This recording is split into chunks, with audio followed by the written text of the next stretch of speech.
Hello and welcome. I'm your host, William Lou. You're listening to the Raptors Reaction Podcast presented by Betway for all your sports betting activities. Hit the QR code that you see here on the screen or follow the link you see in the description of the episode. A lot to get to today. It was, first and foremost, it was a really nice win by the Toronto Raptors. They beat the LA Clippers 115-108 here at Scotiabank Arena. That was very unexpected. The Clippers have been playing really well. They're 8-2 since Kawhi Leonard has returned to the lineup. It was obviously always great to see Kawhi back in the arena. I was completely starstruck, honestly. I feel like Kawhi might have, for me at least, in terms of that, you can't take your eyes off of the superstar based on what he's done with the Raptors. Seeing him back in the arena always feels very special. But at the same time, Raptors made him look not that special, which is like a huge compliment. Like, no disrespect whatsoever to Kawhi, but that's a huge compliment to what the Raptors were able to do tonight, because the Raptors were able to hold Kawhi Leonard to 6 of 18 shooting. Now, granted, he was missing some more makeable shots. He even missed 2 free throws at one point, but I mean, when do you ever see Kawhi go 14 points, 6 of 18 from the field, 1 of 4 from the free throw line, 4 turnovers as well? They did an amazing job on defense, and they held a Clippers team that is really good, really, really impressive. And for the Raptors, I would say this is like right up there for their best win of the year. It's either this one or the win against the Boston Celtics, which came, I think, 3 weeks ago now.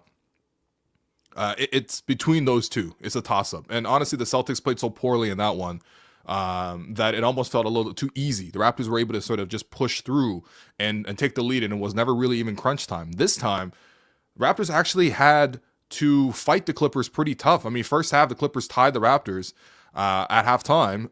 The Clippers were able to knock down threes. James Harden was hitting step-back threes. Kawhi had a much better first half than he had a better second half. But the Raptors used a really, really strong push in that third quarter. And that third quarter for the Raptors was one of their most impressive of the season, outscoring the Clippers 31-16, in particular using a 12-2 run at the end of that third quarter to really start pushing it away. And for me, you can always talk about, what about the tank? What about the odds here or there? Are the Raptors winning too much? Whatever, again, you can have this debate over and over again. But for me, I don't care if it's the young guys leading the way. That's the whole point. The whole point is to, build towards the future and show growth and show development. And when your young players like Jacoby Walter is making huge plays, like a step back three to push that run, when you're seeing Grady Dick making really, really great plays in transition and finishing and knocking down threes and making the right passes to each other, when you're seeing Scotty Barnes lead a lot of that push, when you're seeing RJ Barrett, who I thought was huge in that third quarter and just huge in this game overall, also did a great job guarding Kawhi as well. In terms of why did Kawhi shoot such a poor percentage? Why did he have so many turnovers? RJ was actually a big factor in that. When you see the young guys actually making steps and taking, an opponent like this, like the Clippers, who are really good, like they beat the Clippers behind their young guys. Like, how could anybody be upset? Like, this is the whole point, is so that you can build for the future. And these young guys, with or without some of these top prospects coming in this year, these young guys are also going to be here as well. And I think for me, it was really, really encouraging to see Jacoby Walter have his probably a top 2 game of the year for him. He had another game where he had a career high, I think 27. So this wasn't as good as that, but he was awesome, and he got a chance to close the game tonight. I mean, he's on the floor to close the game when the other side has James Harden and Kawhi Leonard. Like, that's very impressive for a rookie, and he did a really good job holding his own. Seeing Grady Dick snap out of his funk, and Grady tonight, emphatic, a number of dunks for Grady Dick, and also knocking down from 3 as well. Grady, 2 of 2 from 3, 18 points on 7 of 9 shooting. That's ultra efficient for what Grady Dick was doing. Seeing Ochai Agbaji snap back in, and he did miss a shot tonight, 12 points, 5 of 5 from the field in 20 minutes off the bench. Obviously, he had a great start to the season, lost a bit of momentum, had to get his hand stitched up, so that made him miss about a week. Since he's come back, he's been a little bit more quiet. Obviously, he's playing off the bench. He had a really good impression in the second half as well. And then, of course, Scotty and RJ leading the charge, as they had been all season. Not the most high scoring games from either of those guys, RJ with 20 and Scotty with 15, but both guys playing the right way, sharing the ball, playing to the Raptors system, and of course daring to take the big shots when they're there. I thought in the first half when the Raptors were, kind of back and forth with the Clippers, and you got to trade some buckets because like they got James Harden, who's the second most prolific 3-point shooter, behind Steph. Like he's taking step back threes and knocking them down like it's easy. To see, Scotty also go back and knock down some pull-up threes, knock down the mid-range, generate shots, fadeaways. In a game of like who played like Kawhi, Scotty played closer to Kawhi than Kawhi played like Kawhi tonight, if that makes any sense. Like it was really impressive to see him come through with some of those tough buckets, but it was also just as impressive seeing his defensive effort, seeing him, set the plays up for other guys. RJ was awesome tonight. He set the tone for this team. First 8 points of the game were all from RJ Barrett, and then he kept setting up his teammates as well, finding Jakob Poeltl, finding, Gradey going to the basket. He did a really good job, RJ, of getting to the basket, getting there early. And you know what? It's crazy that he didn't get any foul calls tonight, including at one point, he got knocked to the ground and it's so hard that his head, bounces off the hardwood and he doesn't get back in transition. And it was a scary play. He's turned out to be fine. He was able to finish out the game, which is great for him. But like, the fearlessness that RJ played with, the fact that he wasn't afraid to knock down the shots when it was there, and playing the pick and roll, getting into the paint over and over again. And the Clippers, they played some zone. They got long wing defenders. It's not exactly easy to have to go against like Kawhi Leonard or like, Derrick Jones Jr. or Nicholas Batum. Like these are long wing defenders who would typically give, most wing players problems. But I thought RJ was able to get into paint over and over again and to find the right passes. Most importantly, play great defense. Like, I think it's undeniable that RJ has been a below average defender for his career, and this season, as part of why the Raptors have been struggling, again, not the only player to struggle on defense for the Raptors this season, but to see RJ step up to the challenge. How much tougher does it get than having to guard Kawhi Leonard in several possessions? He got several stops, including some steals as well against Kawhi one-on-one, and I get it. It wasn't the sharpest game for Kawhi, but nobody, and I promise you, nobody was promising that coming into the game, that RJ was going to do a great job locking down Kawhi in those head-to-head matchups. He did a great job. And then Emmanuel Quickley, who continues to sort of be slow in his return to the lineup here.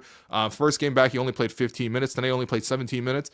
But setting the tone the way a point guard should, because at the end of the first half, in the last 2 minutes there, IQ got back-to-back stops where he was able to force a turnover with his ball pressure, aggressive, like he was basically playing like Davion Mitchell in terms of keeping that intensity on the defensive end. Both times he was able to draw a foul after getting the offensive. I think one time was a push off, and another time he got the steal, and then he got grabbed as he got up the court. 2 stops, forcing 2 turnovers, and then getting to the foul line because the Raptors were in the bonus, going to the free throw line, making 4, and then also, hitting a runner in the lane, late shot clock. In the moments where they needed IQ to create for them, he did that. And that little bit of a push at the end of the second quarter was huge. And I look forward to seeing IQ actually be able to be back on a more consistent full-time basis, not just like 17, 20 minutes here or there. Hopefully he's able to ramp up and hopefully he's able to stay healthy. But even in those 17 minutes, 11 points, 6 assists, no turnovers, playing great defense. I love that. I love seeing that sort of like effort from those guys.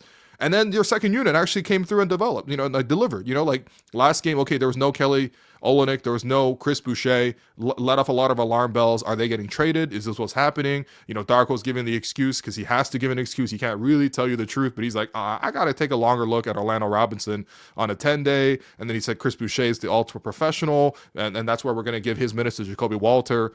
Come on now. We know that what the real reason is the trade deadline's coming up, and nobody really wants to take an extra long look at the second 10-day guy. You know what I mean? Like it's fine. Like it's not like Orlando Robinson's a bad player and that there's nothing there, but also at the same time you can evaluate him just fine in practice, or you can watch his previous film that he played with the Miami Heat, for example. Those guys were actually available today to play, and they were actually put into the game. And I thought Kelly did a great job of settling down the offense. I thought Chris Boucher, when he came in, was electric, knocked down a 3 right away. You know what Chris does, pushing the break and just there were sequences there with Chris, especially in that fourth quarter, in that second half, when the Raptors had momentum, that bench had to come in to sort of give the team a push. And the Clippers bench is not bad. Nicholas Batum, Terrence Mann, the man who averages 7 points no matter what, Kevin Porter Jr., who's a bad human being, 17 points. Like, they were doing a good job for the Clippers off the bench. So they were bringing it, but the Raptors bench guys also delivered. I mean, Chris Boucher, once again, continues to give you great production if he's played. If he's played for 2 minutes, 16 minutes, 30 minutes, whatever, he's going to give you numbers. But most importantly, seeing Jacoby Walter. I mean, he had a tough start to the game. There were moments where I thought he was getting rooked here or there. You saw, for example, I thought in the second quarter there, he got blocked on a drive by Jason Tatum, by Nicholas Batum. Shouts to the Batum versus Tatum. He was missing open threes. He couldn't get those to drop.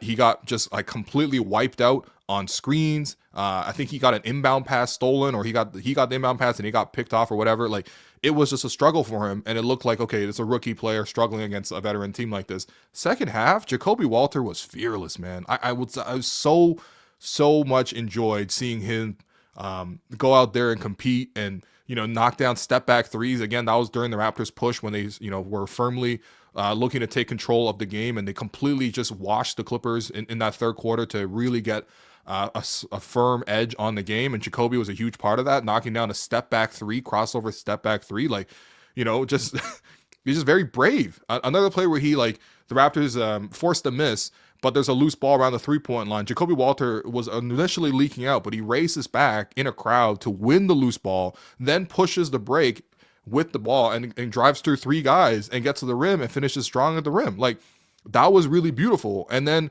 seeing him, make the right read in transition after another stop and finding Ochai Agbaji, who was able to, finish in transition as well. Like, stuff like that just felt so sweet to me, man.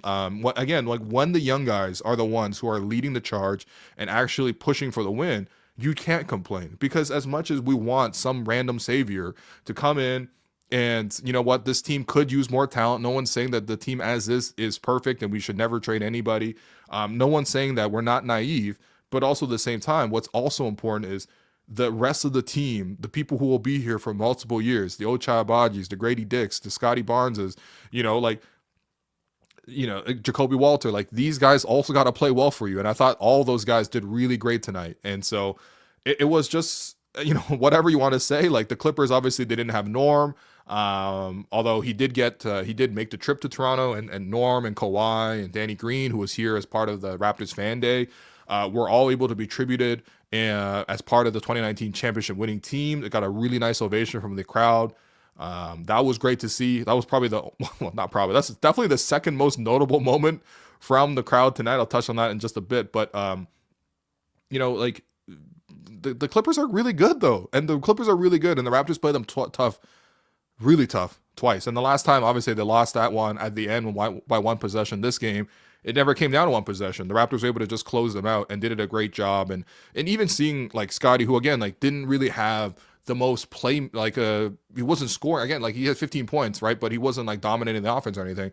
To see him as the cool, calm head at the end of the game when the Clippers were, trying to double team, maybe force some turnovers and just, scratch back and, hope to get back into the game in the last 2 minutes there, to see, Scotty make two beautiful reads at the end there where he got the double up top as he was bringing the ball up. He realizes that James Harden is ball watching, and he throws a perfect pass to Gradey Dick, or to Jacoby Walter, who cuts back door and throws down a two-handed dunk over Ivica Zubac, which is very impressive for a 6'4" shooting guard to be dunking over a 7-footer at the rim with two hands. But that's what Jacoby does, and that was a really great find though by Scotty to read the double team and to make the right pass and accurately to sort of get him set up. And then the next play down, the Clippers get even more aggressive. They start trapping Scotty at half court. Scotty reads this as he's coming across half, does a quick crossover to elude both defenders, gets a step towards the paint, draws all the attention, and then throws a pass to Gradey Dick, who cut from the other baseline this time and throws down a reverse dunk. Like, that was the exclamation mark of this win. Like, this was a win that is a high quality win that is led by the young guys that, nobody reasonable, even as a Raptor fan, could be upset about a win like this, especially under the circumstances.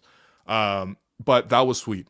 You got lots of contributions up and down the board. Once again, the Raptors, who are known for sharing the ball, 31 assists tonight, and they have 7 players scoring in double digits. This is very similar to the Washington win, except this wasn't Washington. This was the Clippers. And, this is a really, really quality win. Last thing, obviously, before we go to break and take your questions, because I'm sure we have lots of people watching here and there's lots of people who, have thoughts on the game.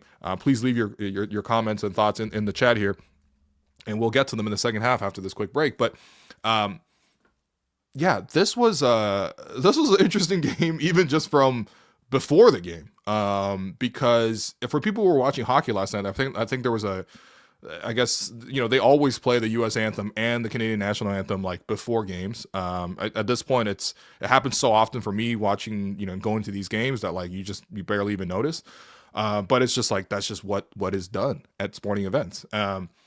And I guess there was booing of the U.S. anthem in Canada yesterday as well. I don't watch hockey, so whatever. But today, obviously, I was there at the arena, and I do feel a little bit bad for the anthem singer because she was a teenager and she's she's just singing the anthems. Like that's just it's already nerve-wracking as it is.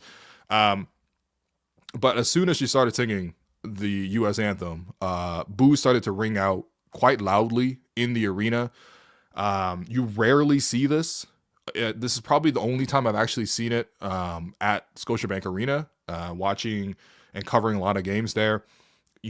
Clearly there's definitely a lot of antagonism from the incoming president with President. Well, I guess he's not incoming. I guess he's returning president now. With President Trump, and I'm not going to pretend like I'm qualified to speak on politics, but I think it's pretty clear where the aggression is coming from, and it's severing, or at least putting a lot of tension on an existing relationship between Canada and the United States has been tremendously prosperous for both sides. I mean, it's one of the biggest trade relations in the world.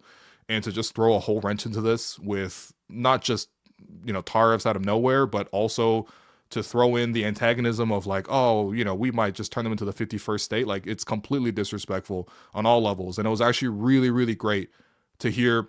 Not just like the booing is whatever, right? But I think what was even cooler for me was to see when, first off, the anthem singer was finishing the U.S. anthem. She did get a nice applause because, again, it wasn't about, how the performance was. It was obviously about what's going on in the broader picture between the two countries.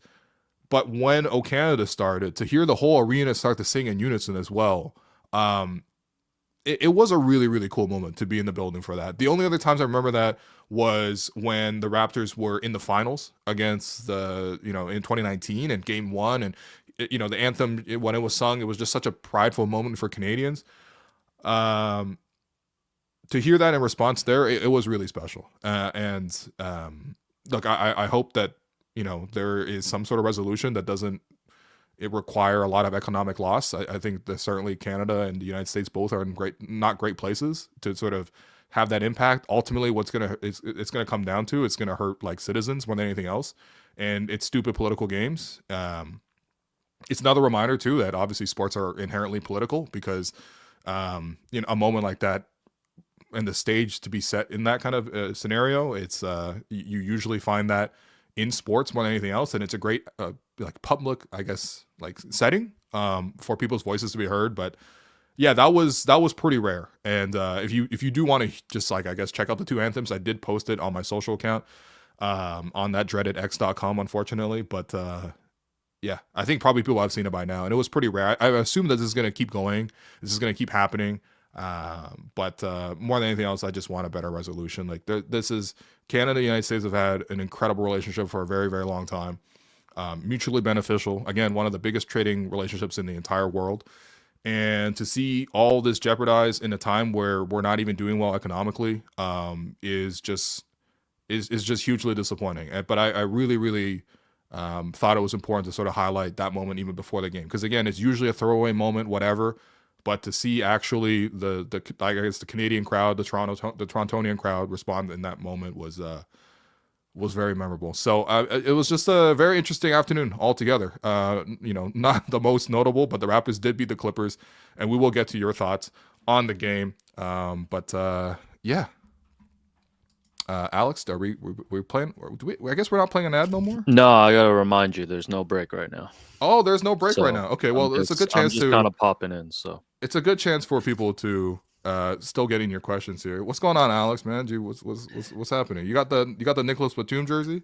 yeah, just want to show my own patriotism to the Clippers. Shouts to the Clippers. Yeah, lots of I'm gonna do yo, some more boo booing, this man. Boo this man. He's supposed to get a faux hawk today. Yeah, lots of updates from the Luka Doncic trade saga, which we can get to after we take some questions. Nico Harrison had a presser. Luka just put out a little statement. I guess he just posted a little, Dear Dallas image. Yeah. So, yes, shouted out the fans. There's protests happening outside of American Airlines Arena. Yo, we protesting the anthem and we protesting the American Airlines Arena? Is that what's happening? Mavs gave up 50 points in the first quarter today, 91 in the first half. 51 points in the first quarter was the most points allowed in the first quarter in the play-by-play era, which is since 96-97. Was there no play-by-play back in 95? Yo, Michael Jordan was just doing anything back then. Well, were we just watching it with just ambient sound on Once again, the Wilt's 100 points. Another conspiracy. Did that really happen? What kind of Greg Gumbel erasure? Play-by-play? What kind of Greg Gumbel erasure is this, man? R.I.P. to my man.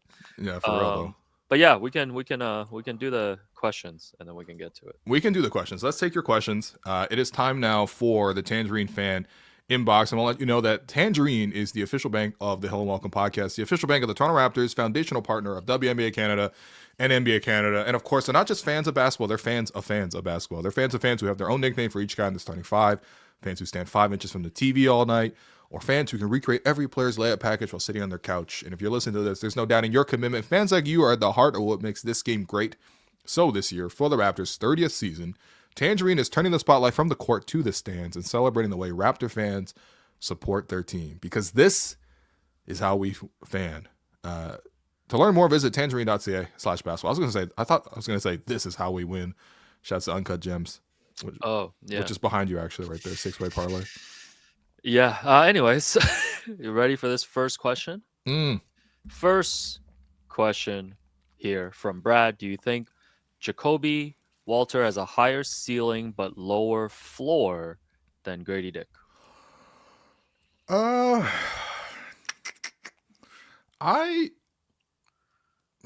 higher ceiling but lower floor. I don't really see why he has a lower floor than Gradey. I think for me, what I like about Jacoby is, first off, especially the way the Raptors want to play defense and pressuring up on the ball and staying in front, and the anticipation and the strength and the quickness. I think he already has a lot of those elements. Like, I think defensively, especially the year that he spent at Baylor, which has always been a very strong defensive program, has trained him quite well on the defensive end. So I actually feel like he has much higher defensive upside than Gradey. Offensively, it's more debatable because Gradey has shown, first off, that in his second year, he's been able to make the Rising Stars game. Hopefully, Jacoby can follow a similar path next year and make it as a sophomore. But Gradey has shown a great ability to play off ball. He's got a great intuitive ability to finish and cut. He's stronger and he's bigger right now than Jacoby. But at the same time, Jacoby has shown more of a handle. Like he can create a little bit more. You know what I mean? Like, it feels like there's maybe more of a playmaking path that way as well in terms of him getting his own shots. So I think more than anything else, like, they're both two really good prospects. I think the Raptors are pretty blessed if we have those two at shooting guard moving forward. And I think we probably will have lots of debates between who should start between those two guys. But for me, the two-way potential, I think I actually have Jacoby slightly ahead. What do you think? Yeah, no, I agree with you. Next up here from Ju Hei Lee. What Super Saiyan level is Scotty Barnes at right now? Again, Will noted not a crazy Dragon Ball Z fan, I believe. Yeah. This is Scotty. I feel like he's actually probably closer to just the first one. Okay. You know what I mean? It feels like there's more. Yeah. Has he gone Super Saiyan yet, though, or is he still in training to become Super Saiyan? You think?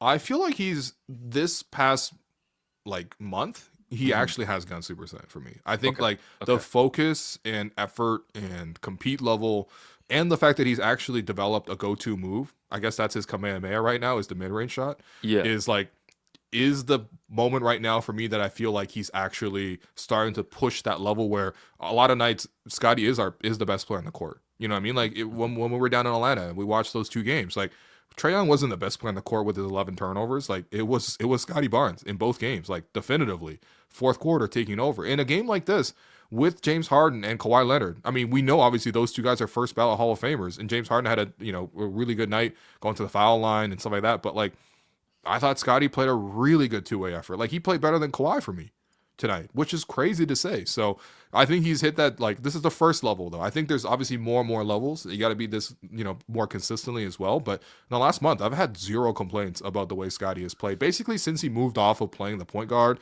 and then basically starting to go more in the mid range. By the way, to extend this analogy, I feel like RJ gave me Krillin vibes. Oh, Krillin. Oh, yeah, I give him more respect than that, man.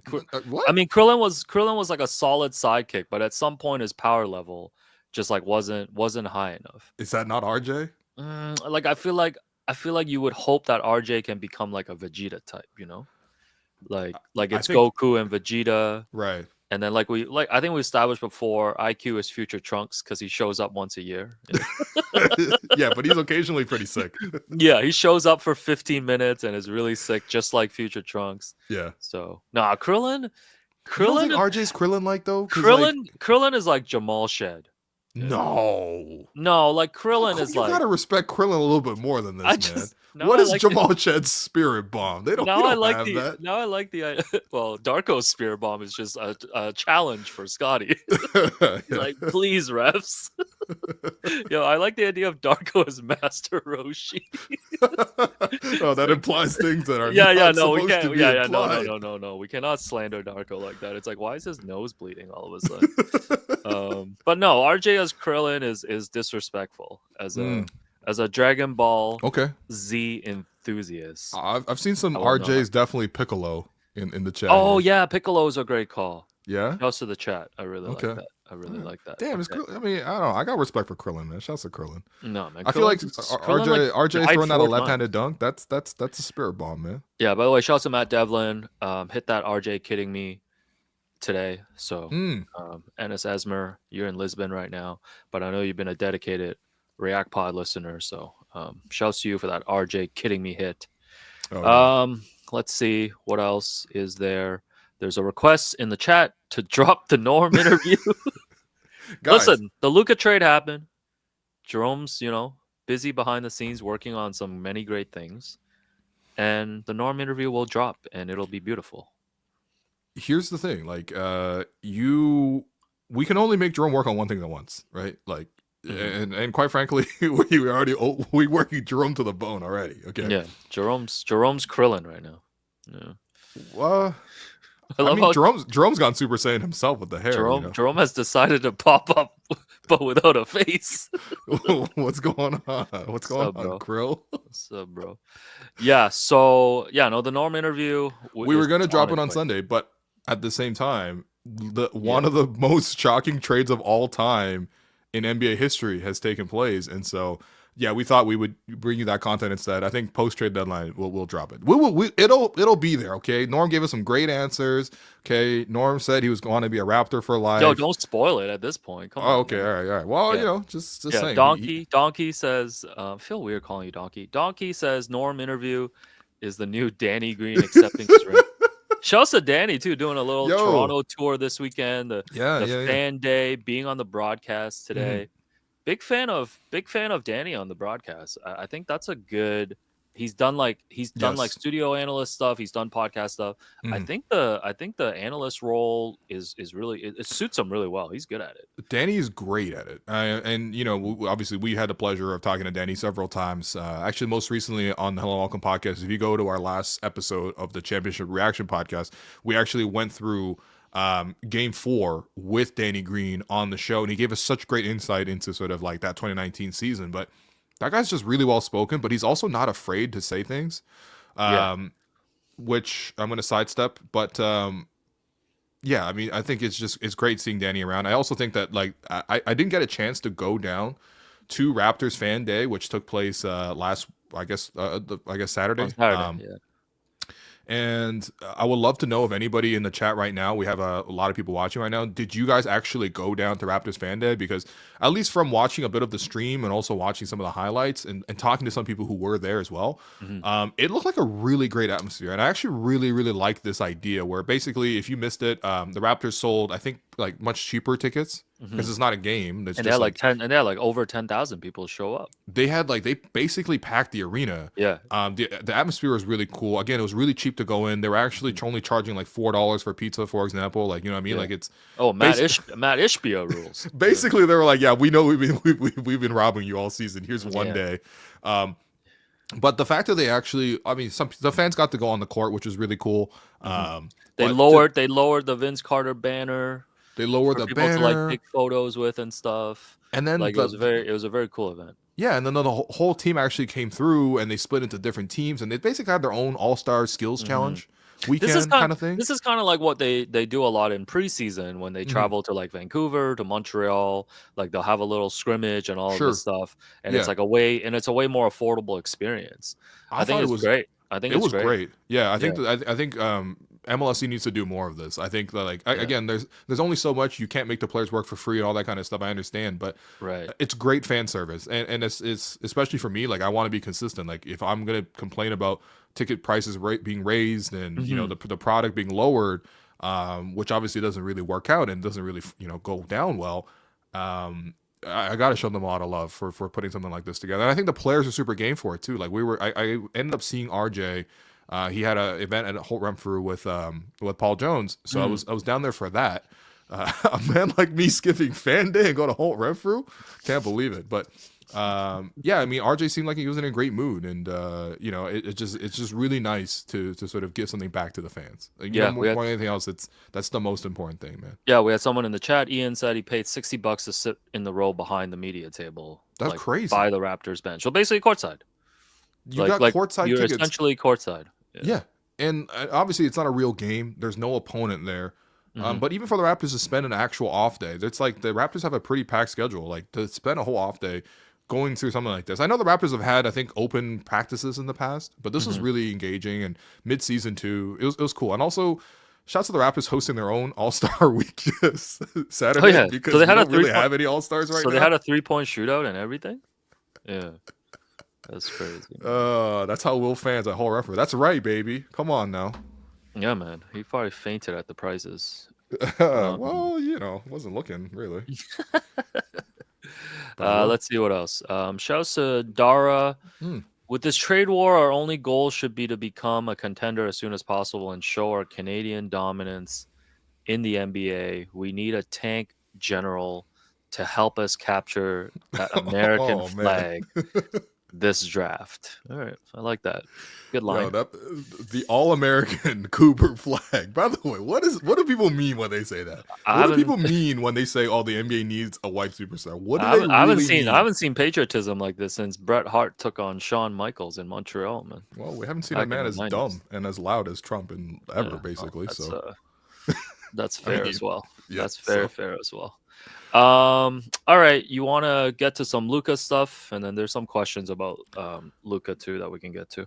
Yeah, let's do it. What's going on? So we already have done an emergency reaction podcast about Luka, but there's more and more news coming out with Luka Doncic. This is a story we're going to be covering for a long, long time. But what's the latest?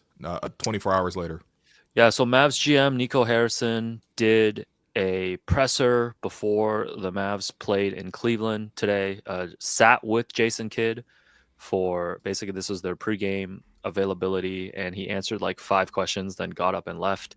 So here are the key points on his conversation with the Lakers. He confirmed that he did not talk to any other team but the Lakers and started the conversation with Rob Pelinka a few weeks ago, and it eventually materialized into a trade. Number 2, on presenting the trade to Governor Patrick Dumont, when he first presented this Luka trade idea, Dumont laughed. And I guess he just continued on and made it happen. On the Supermax extension that Luka was eligible for in the offseason, he confirmed that Luka did not give any indication that he was going to pass on signing the Supermax. Also confirmed that at no point did Luka request a trade. He also confirmed that Jason Kidd did not know about the trade until it happened. And then he said to the fans, "I'm sorry, they're frustrated. It's something we believe as an organization that's going to make us better. We believe it sets us up to win not only now, but in the future." And then when he was asked about what he meant by that, he said, "The future to me is 3 to 4 years from now. The future is not 10 years from now. That's when they'll probably bury me and Jason Kidd by then, or we'll bury ourselves." Anyways, an all-time terrible presser. Wow. There's protests happening outside the arena. Mm. I believe there's the Dirk Nowitzki statue has been vandalized. They're trying to clean that off. No, not Dirk. Yeah, the fans are just really frustrated. Leave Dirk alone. And then Luka released one of those farewell messages on his Twitter, IG. You guys can check it out. Basically, just said that I came here as a teenager to pursue my dreams of playing basketball at the highest level, and he thought he was gonna bring a championship to Dallas. I won't read the whole thing. You guys can check it out. So yeah, that's about it. That's the update. The Lakers, on the Lakers side, Chris Haynes confirmed that LeBron intends to continue to be a Laker past the trade deadline. And they're now in the market for a big man. Nick Claxton and Robert Williams are the ones who have been mentioned. So that's your full update. Yeah, so a lot of things there. Maybe let's work in reverse. I mean, I think number one, obviously you move AD, you're definitely going to need front court help. With all due respect to Jackson Hayes and Christian Coloco, that's not going to cut it for a playoff team. I'm not even sure if Robert Williams cuts it for. Does he still play basketball? I feel like once you go to Portland, you really don't know. Yeah. Yo, honestly, do you know Matisse Thybulle's there? Yeah, I didn't know that. Matisse Thybulle's there. Yeah, he's still doing a vlog. Yeah. You know Duop Reith? Yeah, I've heard of him. Yeah, Duop Reith is there. Yeah. Australian. Yeah. They have Jeremy Grant, who I think was like playing Game Boy or something, like Game Boy Color. I think I've seen a photo of that. Jeremy Grant could pull out a phone in the middle of a game and no one would notice. Right now. I have not seen one Portland clip all season, which is incredible because it is now February. The only clip I can remember was when I believe it was it Delano Banton and Zach Edey going at it. Oh yeah, yeah, because I think Delano was like going for a basket and a blow. Okay, a little East Side West Side. Okay, sure. Yeah, but your point stands. East Side versus Rexdale. I think Rexdale will win that. DeAndre Ayton could miss 3 games because there's too much ice on his driveway, and I don't think we would report it. Yeah. Right? Yeah, he got ice in his veins, and he got ice in his lanes. He got ice in his lanes. It's hard. Yeah, I mean, I think, you got to give them not only a center, but especially an athletic lob catching center. It's like the number one thing to put around a guy like Luka. We'll see if the Lakers still have assets to get it done. But quite frankly, the Lakers just stumble into getting players on their team. So I'm sure it'll happen. It'll just magically happen for them. The LeBron staying past the trade deadline, I mean, it is very curious because I think he has a player option in the offseason. This is if LeBron ever wanted to play with Steph, this summer will be it.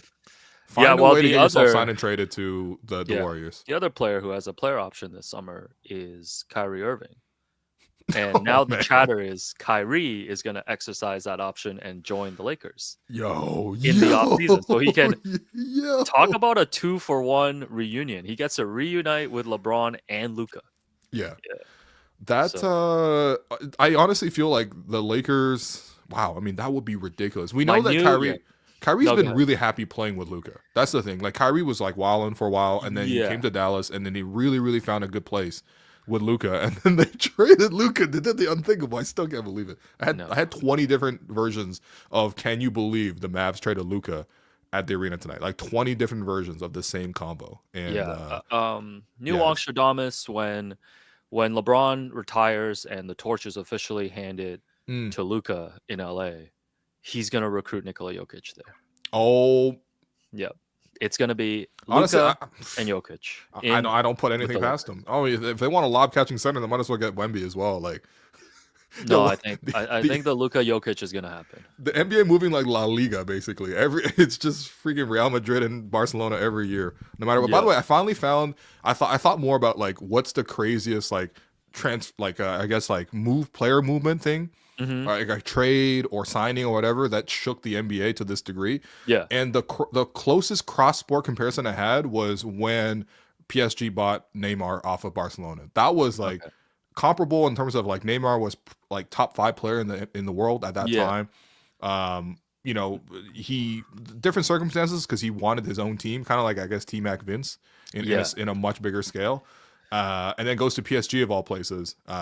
So I suppose this is actually a reverse of what happens here. But in any case, like that one was like it shook the soccer world at that time. There's so many reports, like all the players going online and reacting to it. That's kind of like what it reminded me of. Sure. Of seeing all the NBA players go online. They're like, wait, am I gonna get traded now? Because if they can trade the Don, they could trade me as well. Shouts to Luka being known as the Don as well. Yeah, I never knew that. What up, Jerome? What's up, guys? Just here thinking about whether I should spend the night editing a Norman Powell video. Don't look at the chat. Yeah. Oh no. Get 'em, actually, chat, I did look at a chat, and they requested to see the video of fans bringing a coffin or. Do you have that one? That one's. I just loaded it. I'm gonna play it right now. Hopefully, we can hear us talking over it. Okay. So here it is. These are the fans that are bringing it out. What isn't playing because we don't have the audio going right now is they're playing Wiz Khalifa's "See You Again." It's been a long day. Yo, this is like like when they make a movie and the director doesn't know sports and they think this is how people actually react to like trades. Sure. Happening. It's like fan fiction or something to that. Yeah. I'm going so crazy. I feel like if tomorrow everyone involved in this was like this was actually an elaborate prank. Like I would be willing to buy. Well, doesn't AD have an elaborate prank? Yeah, show he has an Impractical Joker show or something that people have mentioned. But it's like if all the reporters on ESPN and everybody and Nico Harrison was like, yeah, this was just a whole stunt that we wanted to pull on you, I would still believe it. Right. Yeah. No. Like you can let it go for this long, and like someone could just say like, "Just kidding," and you'd believe that right away. Right. So I do have a few. Let's see. Well, by the way, last thing too is the fact that Nico went out there and this is because again, you get advised. Like the PR staff is there coaching these guys up. You know what I mean? They're like, okay, when you get this question, you're gonna say this, and when you get this question, you're gonna say this. You know what I mean? Like it's like it's not just they're just going off the cuff. Sometimes they do, and sometimes they go off script. But generally speaking, they're prepared. Like they're almost like directors in a movie in that way. This is for Nico. This is your biggest press conference. Like you have to hit this. You have to hit this. Yeah. And for him to say no, Luka did not force a trade and did not indicate that he wanted to leave out of Dallas because that was maybe one of the things. Is like maybe if he somehow said that I didn't want to stay and all that. It's like okay, you gotta get something for him in return. At least you would understand it to some degree. Still wouldn't understand it because you're a year and a half out. Exactly. Yeah. So you've already ruled that possible excuse out for yourself. Then you go on record and then say, yeah, we only negotiated with the Lakers. Why? Why would you not open up to the whole league? I think what are you doing? I think the hardest thing to understand is just incompetence sometimes, and that's what it began like. That's how people start feeding into like the conspiracy theories. Yeah, like it can't just be incompetence. But I guess from his standpoint, because he has a relationship going back to being a Nike executive with AD, he like specifically targeted Anthony Davis in this scenario. Like he wanted AD specifically, which is like so wild to me. Again, like we're trading Anthony Davis like he's Antonio Davis. You know what I mean? Like, we got to put some more respect on Anthony Davis, but at the same time, it's just not comparable. Man. So it's trading one USD for one CAD right now. No, couple comments in the chat. So one of them did reference that it's funny how nobody talks about how valuable AD can be for Dallas. Hey, is he going to be as valuable as getting them to the finals? I don't think it's the fact that no one like AD's a great player. He's going to have a great impact on that team when he's healthy. Right. But that's just not what this trade is about. This trade is just about the Dallas Mavericks completely punting on the rest of Luka Doncic's career. I think the only way that this gets spun as like even a neutral trade or like approaching neutral trade is if they win the championship.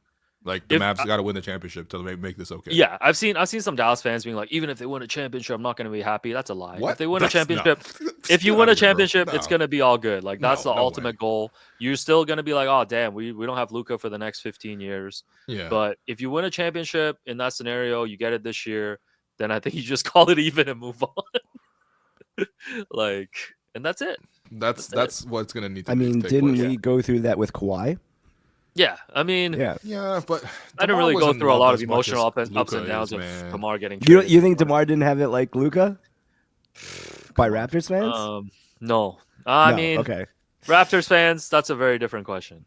Yeah. So it leads to this one question: what would a trading Luka Doncic fumble look like for the Raptors? So I thought about this. Okay. This is like if Vince Carter, Mm. after the 2001 season, leads us to within one shot of the Eastern Conference Finals. Yep. And then in the offseason, or like I guess 3 months after, you hear a report that Vince Carter has been traded to the Sixers for Dikembe Mutombo. You go ahead and tell me that's not a similar comparison. I know Dikembe, man. I He know better than Dikembe, I know Dikembe was like Dikembe, but come on, bro. I know Dikembe was like 36, 37 at the time. Yo, Dikembe he was born 36, but man. he was just coming off a Defensive Player of the Year season. Okay. With Philadelphia. Uh-huh. Yeah, I know AD doesn't have one of those.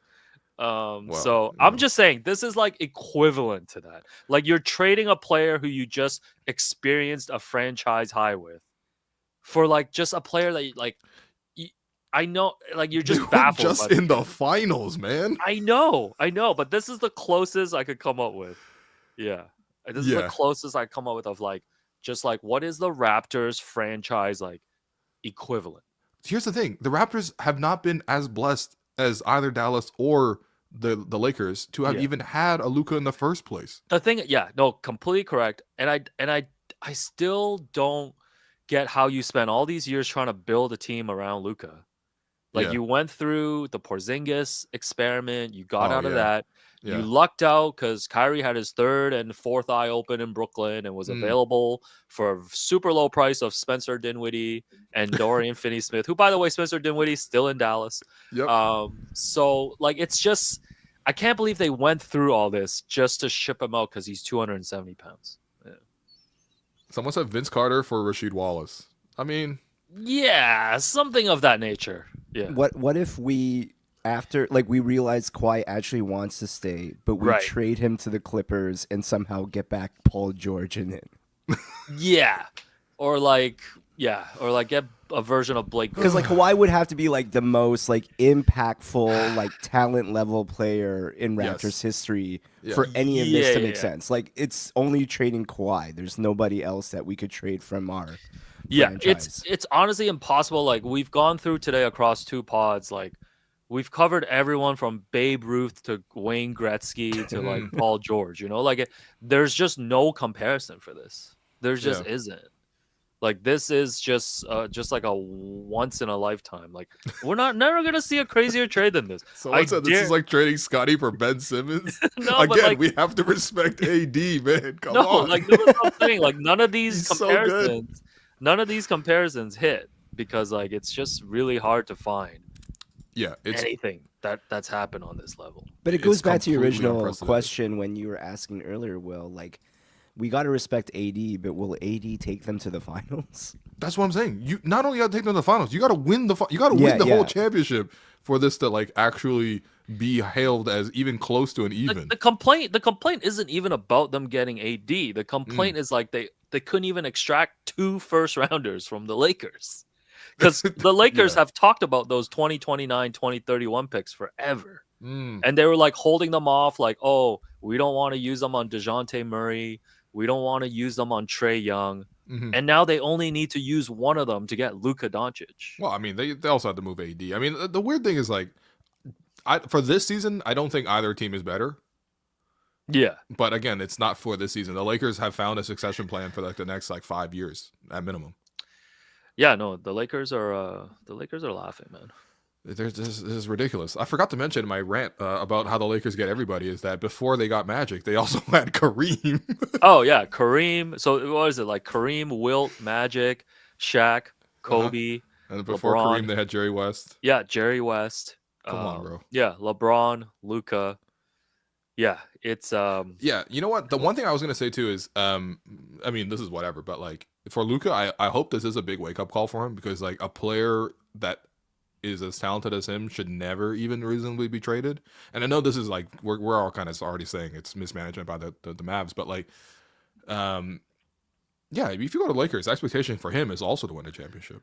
Like I mean, every star that goes to the Lakers, like you either get like cheered like Kobe, or you get like clowned on like Dwight Howard, and the difference is if you win a championship or not.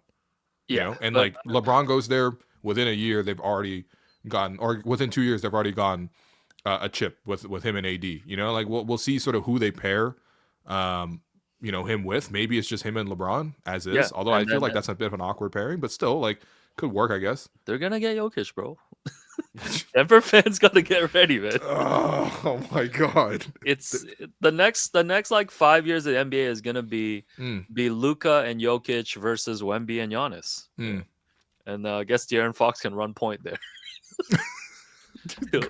It'll be Fox versus 36-year-old Kyrie. This shit really is Real Madrid. I swear. They're like, oh, we have Vinny, but let's also get Kylian Mbappe. No, but people have been complaining about parity and stuff. Like, is it time to bring a super team back? Like a real super team? Well, look, if Luka ends up getting more help in LA as well, but also just Luka in LA, period, and then you also have LeBron potentially going to Golden State. Again, this is like, you know, he would have to make a big change or whatever, but he said he'd all want to play with Steph. I feel like it kind of pushes maybe that door a little bit more open than previously. Yeah, it would be kind of like, I mean, doesn't this make me want to tune into the NBA? Like, this is the biggest thing that's happened in the NBA since like what, really? I can't even, I mean, I guess it'd be like KD going to the Warriors type. That was like a huge move, and it just made the Warriors like very watchable. Like everybody was just watching them for like those few years.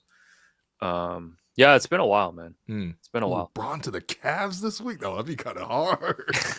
Nah, man, leave the Cavs alone, man. Just let the young Cavs just do their own thing. Yo, Bron about to be on the Cavs 3 times, like how Spencer Dinwiddie is going to be on the Mavs. No more LeBron drama, man. Can we just appreciate LeBron? Yeah, just keep him in LA. I can actually kind of drama. I at some point I would love for LeBron to like fade away a little bit. Just like I love the story. It's great. I respect him like tremendously, but like you know, just time for new storylines, you know? Before we take the break too, just want to let everyone know we got plans tomorrow to be going live around noon.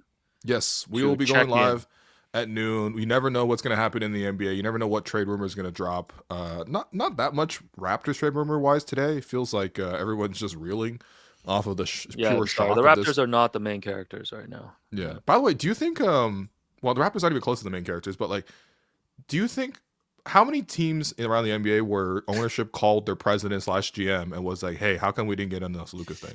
Probably everybody. Yeah. Or they probably all call Nico Harrison and be like, yo, what the hell, bro? Like, I could have offered you, because there was a report that one executive said that he would have traded the whole team for Luka, basically. Like, he would have offered everything. Yeah. But how many teams in the NBA would have offered everything for Luka? Yeah. Yeah, LaMelo Ball. No, we've gone through this. Like, there's I bet you can find at least 5 better trades than this. But it comes down to Nico Harrison he really wants AD. He really thinks the Kyrie AD thing is going to happen. Well, when you help somebody with their sneaker deal, you just have to. Wait, he didn't even have a signature sneaker. What was he helping with, man? Hyper dunks? I don't know, man. Like player edition hyper dunks, like his insoles. Also, letting everybody know that coming up on Thursday, which is the trade deadline, on February 6th, we're gonna be going live from NBA Courtside Restaurant at 15 Queens Quay East. So feel free to come and hang out. We'll be there all afternoon, seeing what trades come in. And things like that. So you haven't had a chance to check out NBA Courtside Restaurant. It's a great place. Super cool venue. Come and hang out. Like we'll be going live around 2, or I guess whenever trades happen, whenever Bruce Brown gets put in to a Miami Heat trade. So yeah, Bruce Thursday NBA trade deadline. Come hang out with us at NBA Courtside Restaurant. Come by anytime in the afternoon. We'll be there. Yo, someone said the faux hawk epic because it kind of looks like your beanie does kind of look like. Can you put the graphic back up, please? It does kind of look like what your faux hawk would have looked like. Yeah, I saw someone in the chat was upset that the Bulls blew it on Friday. Wow, I was really one Bulls loss away from a faux hawk. Yo, because I was gonna say we all kind of just penned in that this was gonna be the one to lose, but yeah. Also, shout out to Toronto nightlife, man. Saturday, you can't spend Saturday night in Toronto and then play an early Sunday game and not feel it. I know James Harden went to Pie at least twice. Shouts to Pie, man. Yeah. Shouts to Pie. All right, let's take this break and then we'll do the rest of the show. We're going to take a quick break, and then we're going to come back with the freshest play of the game presented by Axe, and also your 3 stars, and wrap it out for Raptors content, at least this week. It's the 30th anniversary, and our friends at Axe are joining the celebration with a limited edition collection that's as original as the Toronto Raptors themselves. The collection includes 3 essentials to keeping you fresh. The body spray features 48-hour high-definition scent, blending sea mist and grapefruit to keep you unstoppable throughout the day. The deodorant stick is perfect for staying confident, with a scent that keeps you smelling irresistible while showing your Raptors pride. And the body wash delivers a luxurious lather that leaves you feeling clean and smelling astonishing after every shower. For over 40 years, Axe has drawn on body spray research and the expertise of the world's leading perfumers to craft quality fragrances and help people feel confident in their own skin. Find the Axe Toronto Raptors 30th Anniversary Limited Edition collection at all major retailers, Walmart, Shoppers Drug Mart, and Real Canadian Superstore. But act fast because it's only available for a limited time. Celebrate the milestone with Axe and the Toronto Raptors. Channel the freshness, energy, and unstoppable spirit of our local champions, because smelling great is always a slam dunk. All right, speaking of smelling great is always a slam dunk. Once again, Axe freshest play of the game is going to go towards a slam dunk, and there were a lot to choose from in this game. I mean, Gradey threw down a couple of really nice ones, but for me, that play in the third quarter where Jakob was able to secure a rebound, throw it up to Ochai, and then Ochai was able to find RJ cutting towards the left side of the floor, and you know when he's coming down the lane, he's going to go to the left hand, he's going to dunk it all over you. RJ goes to the rim, throws it down over the Clippers. No call, but a great play and an even better call by Matt Devlin, hitting once again the RJ kidding me? Yeah, shouts to Enes Esmer for forever implementing that call on Matt Devlin, because if we don't remember that interview, it was in preseason. We had friend of the program and 2-time CSA award-winning actor Enes Esmer pitch special calls for the Raptors to use for this upcoming season, and he actually pitched the RJ kidding me to Matt Devlin, who has since used it several times. So every time I hear it on the broadcast, it brings me great joy that 2 of my friends in Matt Devlin and Enes Esmer were able to be connected in this way. But that was a huge play by RJ. That third quarter, the Raptors were able to win this game just on that third quarter alone, and that is Axe's freshest play of the game. Amazing, bro. Yeah. RJ kidding me, man. What else is Enes? We need more calls from Enes, man. He's busy traveling the world right now, so okay. We'll check in on him next season. Well, if you want to check in on Enes right now, you can watch The Madness on Netflix. Yeah, Children Ruin Everything also is available. Yo, name more Enes shows, man. Red Oaks. Yeah, it was the trailer came out. He's gonna be a new Law and Order Toronto episode. Wow. Yeah, that's gonna be. Spoiler alert. Wonge. Yeah, Wonge hasn't popped up in a while. I thought you were gonna mention that he was Puerto Rican and honey. All right, 3 stars, and then got a Betway for you. Let's go, baby. Okay, your 3 stars from this game. Lot to choose from because 7 players for the Toronto Raptors were able to finish in double digits in scoring. But I'm going to give the first star to RJ Barrett. I love the two-way effort from RJ tonight. 20 points, 6 rebounds, 7 assists, 3 steals. You know, the fact that he get to the foul line, I felt like was, it was a tight whistle all the way around. I got to say, they just were not blowing that thing, especially when the Raptors went hard to the basket. But RJ went to the rim quite a bit, but more than anything else, he was able to make a lot of plays defensively. And when you have to guard Kawhi Leonard as much as RJ did, for him to come up with stops more often than not was really, really nice to see, including picking Kawhi's pocket on several occasions. So RJ's your first star. Your second star, that's Gradey Dick, man. Gradey hasn't gotten a star in a while. He hasn't been playing that great recently as well, but we know what the ability of Gradey Dick is. We know that he's an excellent player off the ball. He's constantly a threat. He's great at using, the pump fake off a catch, ripping, going, getting into the lane, finishing plays. We saw him using athleticism quite a bit tonight with multiple dunks. And then, of course, seeing him knock down 2 of 2 from 3. Obviously, we want to see him shoot more than 2 threes. The Clippers were doing a great job of top blocking him, not allowing him to get open from 3 in the first half. But Gradey was able to adjust. He was able to play 2-man game with Jakob Poeltl quite a bit to get himself backdoor, and then He made a lot of plays, and I think especially in that third quarter, fourth quarter, when the Raptors made those 2 big pushes, Gradey was in the mix for all of that. And then your third star, I'm gonna give that to Jacoby Walter. Jacoby, actually, Ochai deserves it a lot too, but I would give it to Jacoby. I love the fact that he had a hard first half, didn't really, get himself into the game. When he did, he kind of got bullied a little bit. But in the second half, to see him actually closing the game down the stretch and making huge plays in that sequence, capped off with the 2-handed dunk over Zubac, who would end up pushing him midair. Again, no call. But yeah, Jacoby, I continue to be really, really high on him. 10 points, 4 rebounds, 2 assists, a steal off the bench, several highlights, step back threes, fearless to shoot the 3 as well. I mean, took 6 threes only in 21 minutes. He's a shooter. Keep shooting those things. And yeah, it was just a really nice team effort though, because you could have easily given Scotty a star. You could have easily given Jakob a star, IQ, Chris Boucher, Kelly Olynyk. I'm doing the thing where I'm naming the whole roster again. Damn it. But in any case, your Gerald Henderson Award winner for who randomly torched the Raps, it's got to go to Kevin Porter Jr. Unfortunately, he was able to get a bunch of buckets against the Raptors. He just takes a lot of bad shots, dribbles the ball a lot, but he actually did get a couple of buckets today, but it didn't really make that big of a difference. Actually, you know what? On the fact that he's a bad person, I'm gonna give it to Nic Batum instead. Shouts to Toom. Shouts to Toom. Yeah, show that jersey, buddy. Go, baby. Show that Nico Batum jersey. Let's go. Shouts to Batum. I ain't even got energy for this.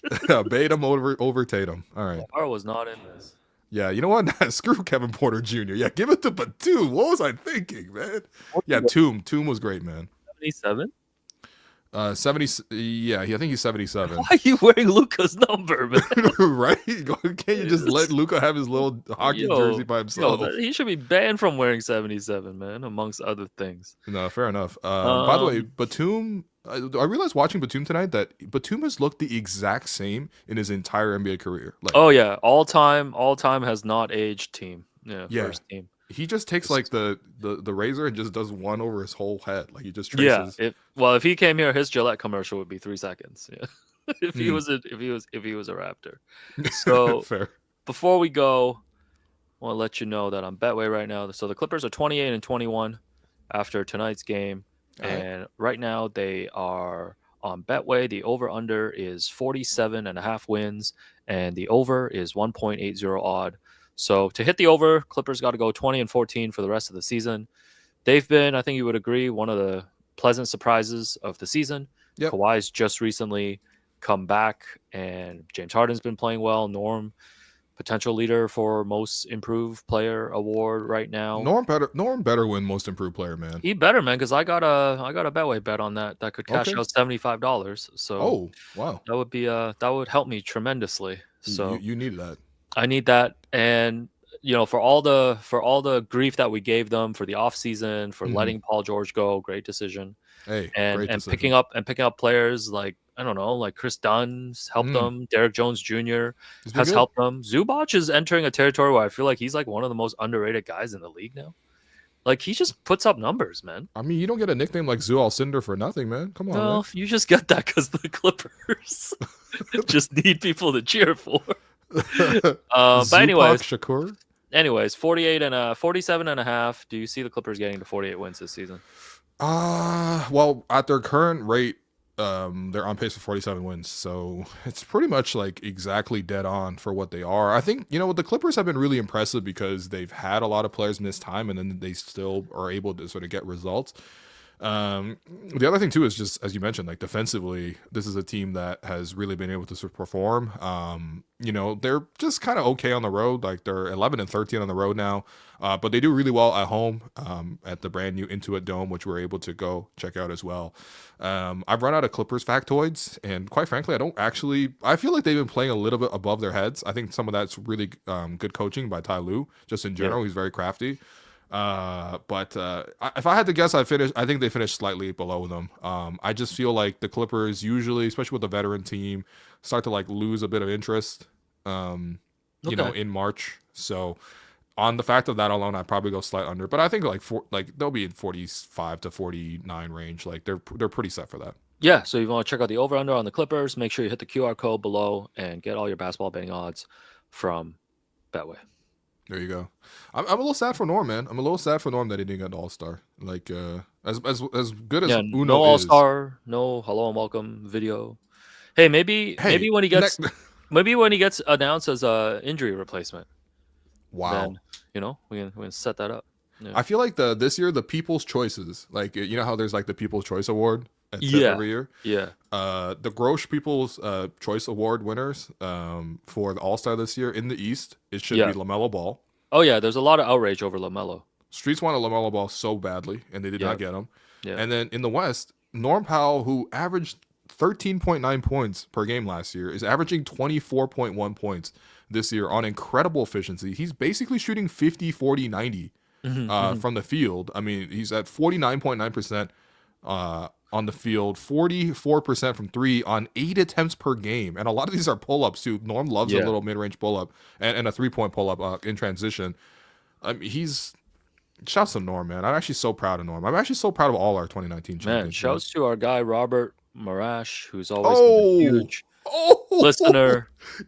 Coming through with a big donation, making our weekend, Rob. Jeez. Really appreciate you. For those who don't know, Rob's season ticket holder, been super generous just in terms of just even supporting us with being able to give out tickets to fans. He's come to so many of our live events to support our causes for donations to charities and things like that. So shouts to Rob. Hey, appreciate you. W's in the chat for Rob, man. W's in the chat for Rob. Rob ain't a fan. Rob's a friend, man. Big shouts to Rob. I hope you were at the game tonight, actually. I never even seen this color, man. Because it usually comes in yellow, but I suppose if you go up to the Rob level, you get to the red. Yeah, baby. Come on, late to class or Devin Landry. Let's see what the color looks like when you donate $1,000. Yo, don't push Rob, bro. No, Rob. We appreciate. Send us to us in cash off to the side, please. No, put that in a red envelope, buddy. Yo, Rob legit hit us with a red envelope, man. That's so good. He said, "Go hey, fat Joy, my brother." Oh man, what were we talking about? We were actually talking about something that I had a point. I forgot. Just Norm. Yes, Norm. The idea is because they're splitting the All-Star. The All-Star format this year is 3 teams of 8. Yeah, sure. And then the Rising Stars get a squad. Right? Like that's the format. Wow. It's a round robin 4. Instead of the Rising Stars, I think they should have a 4th team of All-Star snubs. Or just guys who have never made the All-Star team but deserve to be there. I like this. Right? So they're not All-Stars, but they're a team snub. Yeah, so it's like Norm has obviously never made it, so Norm should be on this team. Yeah. And then if you kind of go through the teams, like you'll find guys who have never Norm, been there. I guess Scotty... Norm's the only one I can come up with. No, but I mean the all snubs. Norm's gonna have to go find 7 other guys. Yeah, I was gonna say this idea was started really well, but it's starting to peter off. The criteria is it's a team of guys who've never made the All-Star team. Yes, and that's your way to honor them. There's only 12 spots in each conference. We're gonna get these guys, and it's gonna increase the competitiveness. By the way, if I'm not mistaken, isn't the new Rising Stars Challenge is also a mini tournament, right? Like so they started doing the tournament. But there's also G League players in that tournament. Right, like Mac McClung is invited in that, I think. Right, so there is conceivably, if a team that includes the G League players were able to win the Rising Stars Challenge, that means that we might have a chance to see All-Stars playing G Leaguers in the All-Star game? Yeah, is that something no. Is that exciting to you? It's like Mac McClung sizing up LeBron James. No, man. Like what are we doing? What are you, Adam Silver, man? What's happening in your league? Pat Riley owns the copyright to the 3-peat. Yeah. So he should sue Mac McClung for making his slam dunk contest a 3-peat. That's disrespectful. What would you even call it if you don't call it a 3-peat?